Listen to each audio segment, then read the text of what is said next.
অয়নদা, ব্যায়াম যতই করি, বাঙালিদের পেটে একটু ভুঁড়ি না থাকলে কি ভালো লাগে? বাঙালি ভদ্রলোক মানে যে পেটে ভুঁড়ি থাকতে হবে, এই ধারণাটা অনেকদিন ধরে চলে আসছে। আমি মানছি তোর পেটে ভুঁড়ি থাকা মানেই যে তুই সাকসেসফুল, এটা কি অ্যাকচুয়ালি সত্যি কথা? সঠিক বলেছেন। আপনার বুদ্ধি ভালো।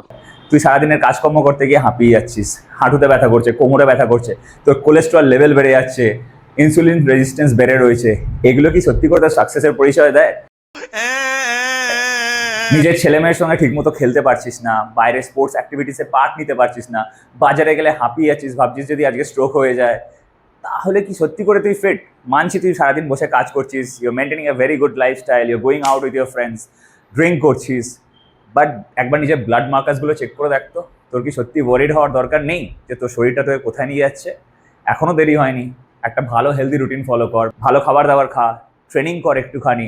ডেফিনেটলি সোশ্যাল লাইফ আছে, you can go out with your friends, you can drink, you can smoke, I am no one to tell you not to do that, but নিজের শরীরে খেয়াল রাখাটা খুব জরুরি। ভেবে দেখ। আর যদি মনে হয় নিজে থেকে এগুলো করতে পারবি না, হেল্প দরকার, DM us, will definitely help you out.